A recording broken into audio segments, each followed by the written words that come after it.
अस्सलामुअलैकुम। आज की इस वीडियो के अंदर हम डिस्कस करने जा रहे हैं एक शॉर्ट स्टोरी को एवलिन, जिसे लिखा है सर जेम्स जॉयस ने। तो आज की इस वीडियो के अंदर हम जिन पॉइंट्स को डिस्कस करेंगे, इम्पोर्टेंट फीचर्स को डिस्कस करेंगे, उनमें सबसे पहले इंट्रोडक्शन है राइटर का, ऑथर का। उसके बाद शॉर्ट स्टोरी का इंट्रोडक्शन है, फिर कैरेक्टर लिस्ट को डिस्कस करेंगे, फिर ब्रीफली समरी में बताऊंगा इस शॉर्ट स्टोरी की क्रिटिकल एनालिसिस के, वो भी डिस्कस करेंगे। थीम्स भी हम देखेंगे इस स्टोरी के अंदर कौन से थीम्स यूज़ हुए हैं, और उसके बाद हम सिंबल्स को डिस्कस करेंगे। तो बिना टाइम वेस्ट किए हम शुरू करते हैं। तो सबसे पहले हम इंट्रोडक्शन देख लेते हैं ऑथर का। तो जेम्स अगस्टन अलोसियस जॉयस, ये 2 फ़रवरी 1882 को पैदा हुए और 13 जनवरी 1941 में उनकी डेथ हो गई। सर जेम्स जॉयस एक Irish novelist, poet, story writer और लिटरेरी क्रिटिक थे। उन्होंने मॉडर्निस्ट एवेंट-ग्रेड मूवमेंट में कंट्रीब्यूट किया, जिसकी वजह से ये 20वीं सेंचुरी के इम्पोर्टेंट और इन्फ्लुएंशियल राइटर के तौर पर फेमस हुए। उनके वर्क्स में पोइट्री, प्ले, लेटर और ओकेजनल जर्नलिज्म वगैरह शामिल हैं। ये डबलिन में पैदा हुए और उनका तल्लुक एक मिडिल क्लास फैमिली से था। उनके अगर हम नोटेबल वर्क्स की बात करें, जो फेमस वर्क थे, तो उनमें एक शॉर्ट स्टोरी कलेक्शन है डबलिन नाम की, जिसे 1914 में पब्लिश किया गया। उसके बाद a portrait of the artist as a young man, ये एक नावल है जिसे 1916 में पब्लिश किया गया। उलिसिस, ये 1922 में नावल पब्लिश हुआ। उसके बाद फाइनगन वेक है, ये भी नावल है, इसे 1939 में पब्लिश किया गया। एग्जाइल एंड पोइट्री, ये प्ले है, इसे 1918 में पब्लिश किया गया। उसके बाद 3 पोइट्री कलेक्शन है जिनके नाम हैं चैम्बर म्यूज़िक, जिसे 1907 में पब्लिश किया गया। पोम्स पॉइनिच, जिसे 1927 में पब्लिश किया गया। और उसके बाद हैं फेक प्योर, जिसे 1932 में पब्लिश किया गया। तो ये था एक राइटर का ब्रीफ सा इंट्रोडक्शन, जिसके अंदर हमने राइटर को डिस्कस किया और उसके फेमस वर्क्स को देखा। अब हम अपने शॉर्ट स्टोरी के इंट्रोडक्शन को देखते हैं कि ये शॉर्ट स्टोरी के बारे में है कि शॉर्ट स्टोरी किस बारे में लिखी गई और इसको किस तरह से पॉइंट के ऊपर लिखा गया। तो एवलिन, ये एक शॉर्ट स्टोरी है जो कि सर जेम्स जॉयस के 1914 में पब्लिश होने वाले एक शॉर्ट स्टोरी कलेक्शन में इसको ऐड किया गया बाद में। ये बेसिकली 1904 में पब्लिश की गई स्टोरी, लेकिन इसे 1914 में उनके जो कलेक्शन बनी थी शॉर्ट स्टोरी के अंदर, उसके अंदर ऐड कर दिया गया, जिसका टाइटल था डबलिन। इसमें एक टीनेजर एवलिन की पर्सनल लाइफ की स्टोरी के बारे में बताया गया है, जो कि अपने लवर की खातिर डबलिन को छोड़ने का फैसला कर लेती है। स्टोरी को इंग्लिश लैंग्वेज में लिखा गया, इसे आयरिश होमस्टेड नाम के पब्लिशर हाउस ने पब्लिश किया। अगर इस स्टोरी के हिस्टोरिकल ओरिजिन को देखा जाए तो स्टोरी में आयरिश नेशनलिज्म के पीरियड को प्रेजेंट किया गया है। उस टाइम पर एंटी ब्रिटिश सेंटीमेंट बहुत पीक पर थे। उसने 1900s के दौरान, यानी कि जो 20th सेंचुरी स्टार्ट हो रही थी, आयरलैंड और इटली में अपने स्टे के दौरान इसे लिखा, यानी 1901, 1902 इस दौरान में ना।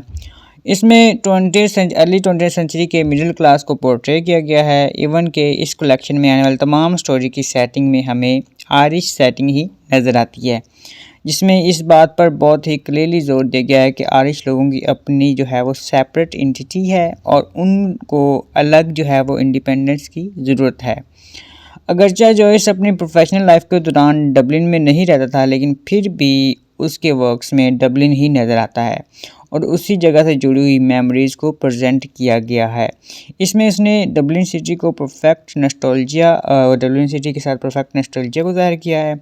ओवरऑल डबलिनर्स जॉयस का एक आर्टिस्टिक पीस ऑफ वर्क है। जो ये शॉर्ट स्टोरी की कलेक्शन थी ना, उसकी बात हो रही है कि वो जो उनका एक आर्टिस्टिक पीस ऑफ वर्क है। तो एक ये था स्टोरी के बारे में कि ये स्टोरी जो है किन बेसिस के ऊपर लिखी गई और इसके अंदर जो है वो स्टोरी किस तरह मूव ऑन करती है। अब हम जो है वो कैरेक्टर लिस्ट को देखते हैं और उसके बाद हम समरी की तरफ मूव ऑन कर जाएंगे। इस स्टोरी के अंदर जो सबसे मेन और पहला कैरेक्टर है वो एवलिन है।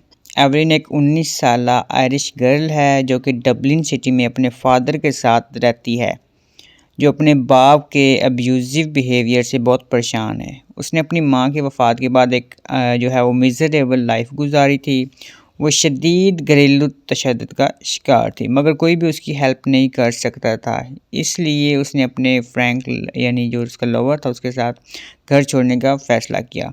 उसके दूसरे सिबलिंग्स भी उससे प्यार नहीं करते थे, इसलिए उसने एक बॉयफ्रेंड तलाश कर लिया था। उसे यकीन था कि वो उसकी इमोशनल नीड्स को पूरा करेगा। वो जिस लोकल स्टोर में काम करती थी वहाँ का ओनर भी उसे अब्यूज़ करता था और साथ ही वहाँ की जो बॉस थी मिस गवेन उस पर तशद्दुद करती तशद्दुद यानी मेंटली टॉर्चर करती थी। उसकी किसी बात को जो है वो पॉजिटिव नहीं लेती थी, उसका नेगेटिव रिस्पॉन्स देती थी और बहुत ही ज़्यादा पेसिमिस्टिक बिहेव करती थी, यानी कि उसके साथ उसकी किसी बात पे कोई तारीफ़ नहीं करना, इवन उसे डाँटती थी। और इस सब की वजह से वो जो है मेंटली डिस्टर्ब थी। उसके अलावा जो उसका फ़ादर था वो उसे टॉर्चर करता था, इन द सेंस कि उसकी सारी जो थी ना कमाई वो ले लेता था और घर में भी उस पर जिस तरह वो अपनी बीवी पे करता था इस तरह अपनी बेटी को जो है वो टॉर्चर कर रहा था। एवलिन जैसे-जैसे मैच्योर होती उसकी नीड्स इमोशनल नीड्स बढ़ती जा रही थी। ह्यूमर गर्ल थी लेकिन अकेले अपने गोल्स को अचीव करने में नाकाम थी। इसलिए उसने फ्रैंक के साथ को एक्सेप्ट कर लिया। उसके बाद जो नेक्स्ट कैरेक्टर हमारे पास है वो एवलिन्स फादर हैं। इनका फादर एक ड्रंकन पर्सन था यानी ड्रंक मैन था जो कि अपनी डॉटर को यूज़ करता था। वो हर वीकेंड पर उसे साड़ी पे ले लेता था और उसे जो है वो मारता पीटता था और ज़रा रिस्पेक्ट नहीं करता था। उसने अपनी बीवी की ज़िंदगी भी जहन्नम बना रखी थी और उसके मरने के बाद वो उसी तरह का सलूक अपनी बेटी के साथ करता था। उसके 2 और बेटे थे जिसमें से एक मर चुका था और दूसरा काम के सिलसिले में घर से अक्सर दूर रहता था। वो जितनी भी दूसरा बेटा जो है वो पे घर में बैठता था, ये ड्रंक मैन उससे सारी की सारी शराब ले लेता था।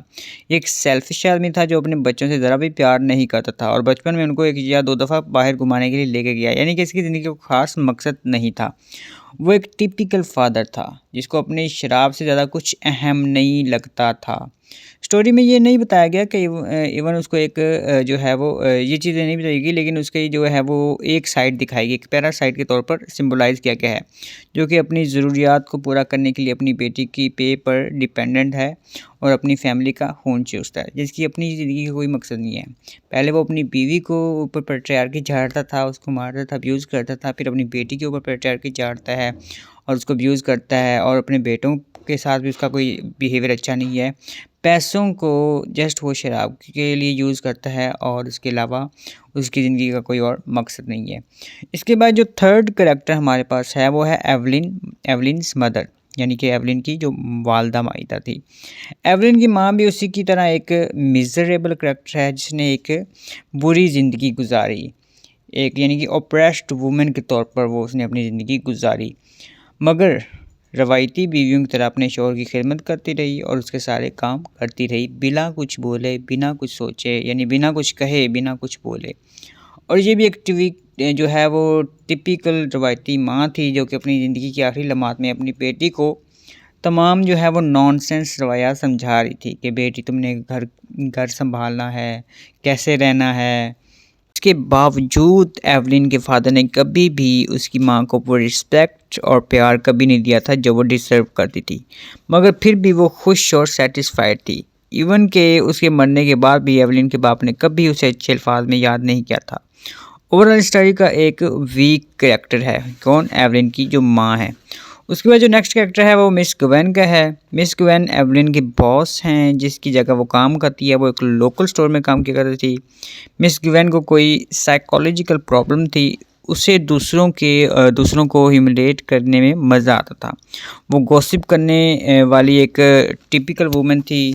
मिस गैवन के कैरेक्टर की ज़्यादातर जो है वो डिस्क्रिप्शन हमें एवलिन के थॉट से मिलती है, यानी जैसा वो उसके बारे में स्टोरी में सोचती है उससे अंदाज़ा लगाया जा सकता है कि मिस गैवन एक नेस्टी पर्सन है। वो एक जजमेंटल खतून थी जो बहुत आसानी से दूसरों के बारे में ओपिनियन कायम कर लेती थी और वो बहुत ही जो है वो एक नेगेटिव खातून थी जिसने कभी भी कोई जो है वो किसी के काम को सराहा नहीं था, बल्कि उल्टा उसे जो है वो मिसजज किया था, उसके बारे में बुरे अल्फाज इस्तेमाल किए थे। उसके बाद जो नेक्स्ट कैरेक्टर है वो हैरी का है। ये एवलिन का भाई है। ये अपने काम की वजह से दूर रहता है। वो एक चर्च में जो है वो डेकोरेटर का काम करता है। वजह से वो एक मुल्क से दूसरे मुल्क या एक जगह से दूसरी जगह घूमता रहता है। वो एक फर्मद जो है वो बरदार बेटा है और कभी कभी घर जो है वो पैसे भी भेजा करता था। उसे एवलिन जो है वो अपने भाई अर्नेस्ट की निस्बत ज़्यादा पसंद नहीं करती क्योंकि उसके अंदर भी मेल डोमिनेंसी है यानी पैट्रियार्की है और उसके कुछ एलिमेंट्स पाए जाते हैं। उसके बाद जो नेक्स्ट हमारे पास करैक्टर है वो अर्नेस्ट है। ये एवलिन का बड़ा भाई है जो कि मर चुका है। ये उससे बहुत ज़्यादा प्यार करती थी, कौन, एवलिन। और ये भी बताया जाता है कि अर्नेस्ट अपनी बहन का ना सिर्फ ख्याल रखता था बल्कि वो अपनी बाकी सारी फैमिली से कुछ मुख्तलिफ था। उसका बाप अर्नेस्ट पर भी तशद्दुद करता था। स्टोरी में मुख्तलिफ जगहों पर बयान किया गया है कि अर्नेस्ट को खेलने की वजह से अपने बाप से मार पड़ती थी। उसके मरने की जो रीज़न्स हैं वो मालूम नहीं है, नामालूम रखी गई हैं और वो अपनी बहन को बहुत यानी याद आता था, ऑल्दो वो मर चुका है। उसके बाद जो नेक्स्ट कैरेक्टर हमारे पास है वो फ्रैंक का है। फ्रैंक एवलिन का लवर है और एक शिप का सेलर है। वो आयरलैंड जो कि उसका होम टाउन है उसको छोड़ चुका था। वो आयरलैंड में एक शॉर्ट जो है वो ट्रिप के दौरान एवलिन से मिला था। वो शादी करने के बारे में सोचते हैं।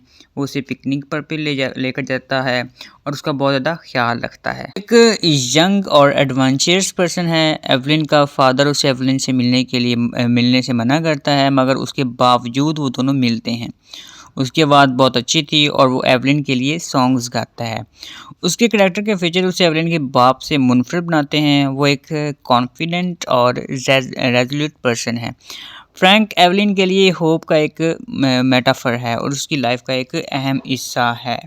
तो ये थे करैक्टर, हमारी स्टोरी के जो मेन करैक्टर हैं जिसको हमने डिस्कस किया। अब हम समरी को डिस्कस करते हैं। इस शॉर्ट स्टोरी की जो समरी है वो इस तरह स्टार्ट होती है कि जो इस स्टोरी की प्रोटैगनिस्ट है मिस एवलिन हिल, वो एक कुर्सी पर विंडो के पास बैठी हैं और वो आयरिश सेलर और अपने बॉयफ्रेंड यानी जो फ्रैंक था उसके साथ घर से भागने की प्लान के बारे में सोच रही हैं जो कि ब्योंस आयरिश के एरिया में सेटल है।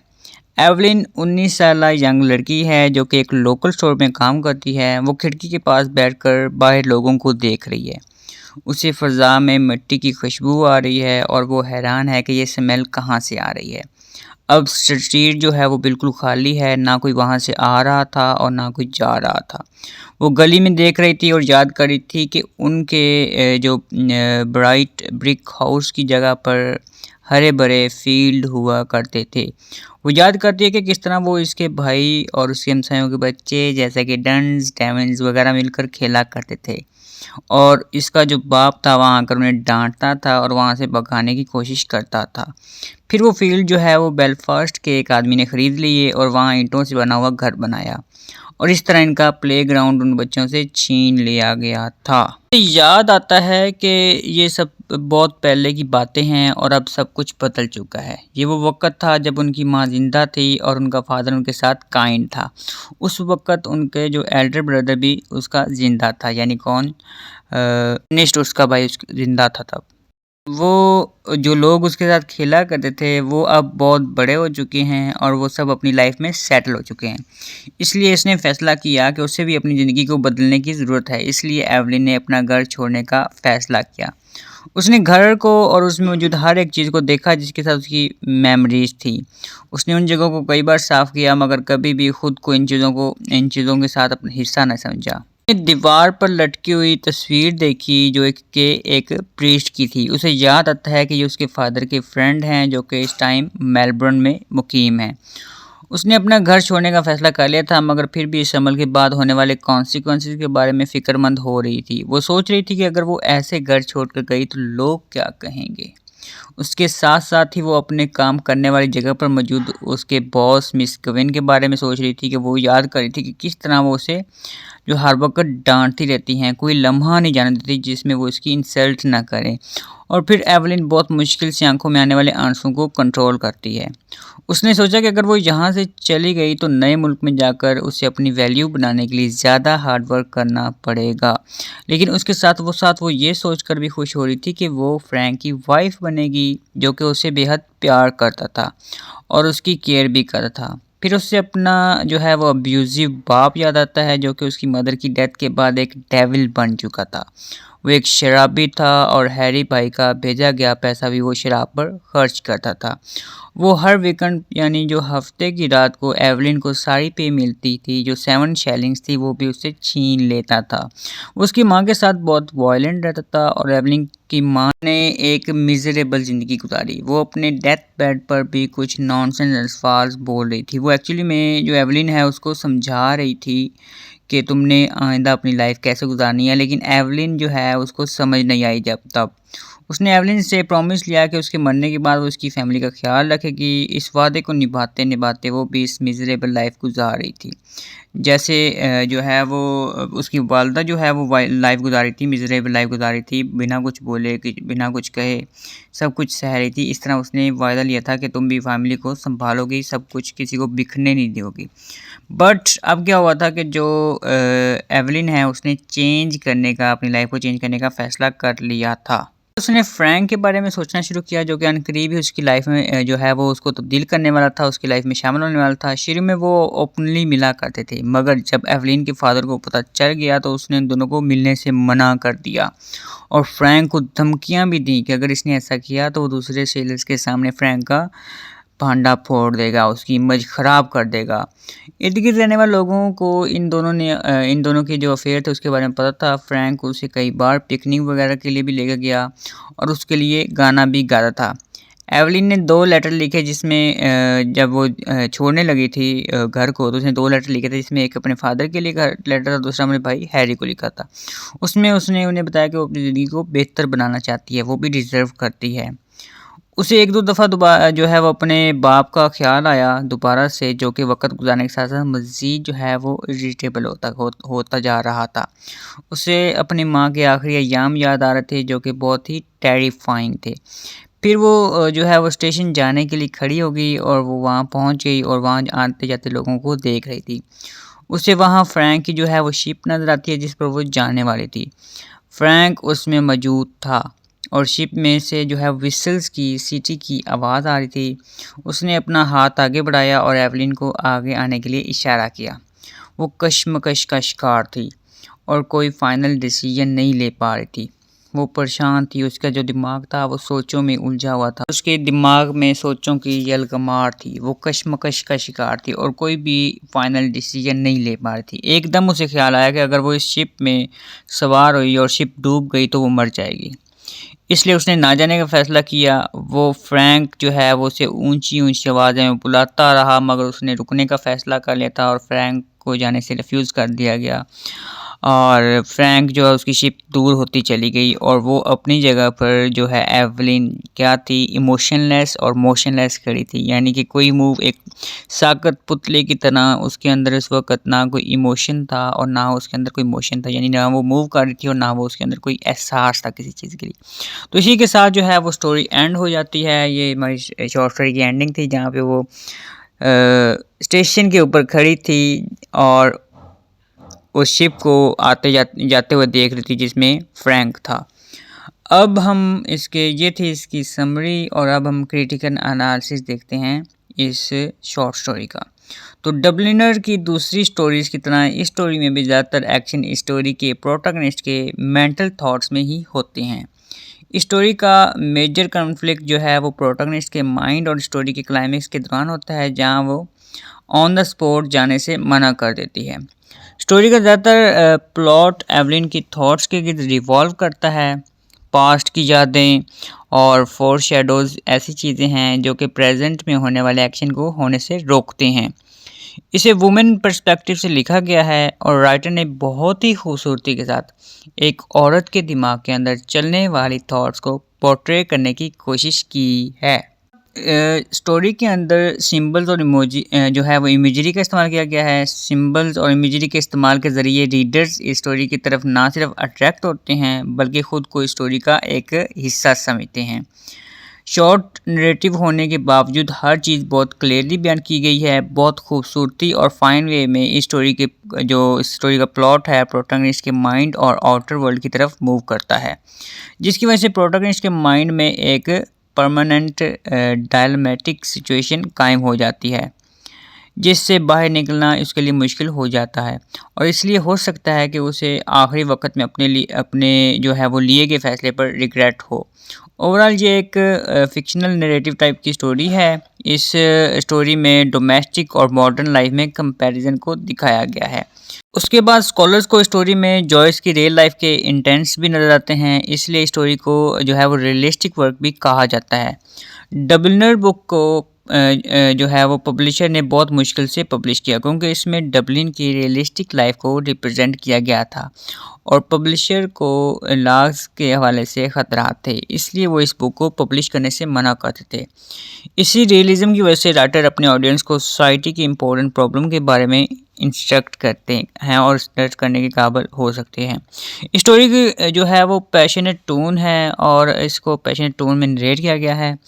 प्रोटैगनिस्ट के इमोशंस और फीलिंग्स को बहुत ही जो क्लियरली ज़ाहिर किया गया है। स्टोरी में रीडर्स को डबलिन सिटी के बारे में सेल्फ कॉन्शियस एग्जामिनेशन के लिए इंस्पायर किया गया ताकि पढ़ने वाले खुद अपनी सोच के एतबार से डबलिन शहर के हालात वाक़यात और उन हालात वाक़यात को एक्सेस कर सकें।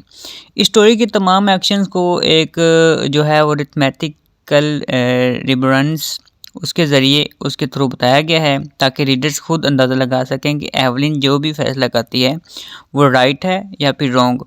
ऑन द होल ये स्टोरी 20th सेंचुरी की वुमेन की अपनी राइट्स के लिए स्ट्रगल को शो करती है। तो ओवरऑल ये इसका जो है वो एनालिसिस था और अब हम थीम्स की तरफ देखते हैं। तो इसका जो फर्स्ट थीम है वो है नॉस्टैल्जिया।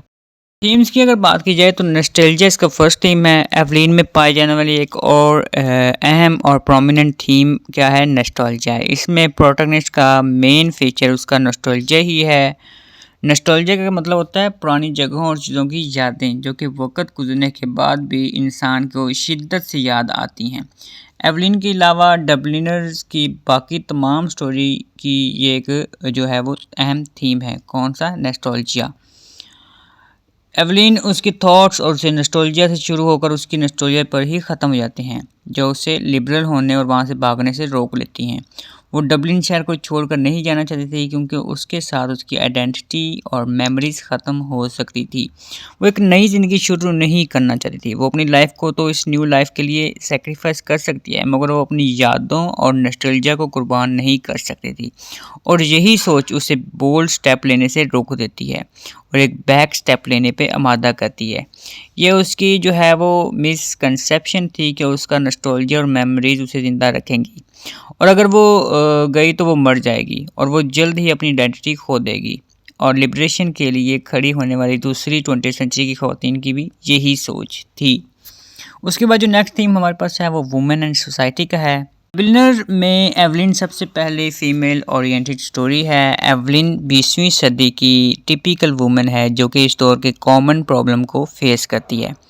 इस सोसाइटी में जो है वो हायरार्की एक ऑर्गेनाइजेशनल स्ट्रक्चर था और औरतों को मर्दों से कमतर समझा जाता था। इसी तरह वुमेन को पावरलेस और सब्जुगेटेड कर दिया गया और मर्द अपने आप को पावरफुल समझते थे और उनका कहना था कि औरतों को मर्दों का ग्रेटफुल होना चाहिए क्योंकि वो इन औरतों की नीड्स को पूरा करके उनके लिए फेवर करते हैं। एवलिन में भी प्रोटैगनिस्ट को एक ऐसे मर्द की ज़रूरत है जो कि उसकी इमोशनल और फिजिकल नीड्स को पूरा कर सके। सोसाइटी में औरतों का परसेप्शन इस तरह शो किया गया कि औरतों तो हर कदम पर मर्दों की मदद और उसके साथ की ज़रूरत होती है। एवलिन भी लिबरेशन को अवेल करने वाला रिस्क नहीं लेना चाहती थी क्योंकि उसकी मदर ने कभी ऐसा नहीं किया था। बेसिकली ये एक ट्रैप था जिसमें से जो है औरतें उस वक्त तक नहीं निकल सकती जब तक वो खुद को मर्दों से इन्फीरियर और पावरलेस समझना नहीं छोड़ेंगी। तब तक वो जो है वो इस ट्रैप में रहेंगी और इसी तरह ही वो ट्रीट होती रहेंगी और उन्हें पैट्रियार्की वगैरह वाला सारा सेटअप जो है वो फेस करना होगा अनटिल और अनलेस वो खुद इसके खिलाफ जो है वो कदम ना उठाएं। हमारे पास नेक्स्ट थीम है वो है पैरालिसिस एंड इनएक्शन। डबलिन में पब्लिश होने वाली ज़्यादातर स्टोरी में ये थीम बहुत ज़्यादा नज़र आता है।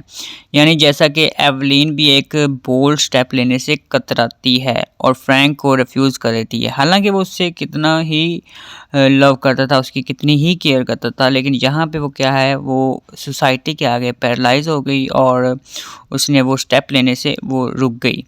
अपनी वो उसने सब्जुगेशन एक्सेप्ट कर ली, खुद को उसने सप्रेस करना जो है वो एक्सेप्ट कर लिया, लेकिन उसके अंदर इतनी हिम्मत नहीं थी कि वो अपने इस पैरालिसिस को तोड़कर वो उसके साथ जो है वो एक स्टेप कर सकती, और वो उसके साथ नहीं जा सकी। उसने हिम्मत करके वो पोर्ट तक तो पहुंच गई, मगर शिप पर बोर्ड ना हो सकी क्योंकि वो डरती थी अगर लोगों को इस फैसले का पता चलेगा तो लोग क्या कहेंगे। वो फाइनल मूवमेंट में पैरालाइज हो जाती है और प्रॉपर डिसीजन नहीं ले पाती। उसकी इस मेंटल पैरालाइज की जो बड़ी वजह थी वो नॉस्टैल्जिक फीलिंग थी जो उसे ये कदम उठाने से रोक रही थी, और दूसरी बड़ी वजह मर्दों पर, मर्द ज़ात पर एतबार था, क्योंकि उसे ऑलरेडी एक तजुर्बा था जो उसकी फादर की शक्ल में था, तो वो जो है वो किसी मर्द पर एतबार नहीं कर जाती थी। और दूसरी बड़ी वजह मर्दों पर एतबार ना करना क्योंकि उसे अपनी पूरी लाइफ में कोई भी वफादार मर्द नहीं मिला था।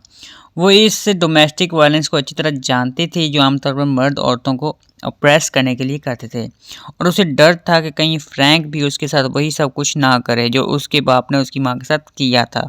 वो खुदा से दुआ करती थी कि उसे अच्छा फैसला करने की हिम्मत दे। वो खुद को पावरलेस महसूस करती थी जो उसकी इनएक्टिविटी की वजह बना।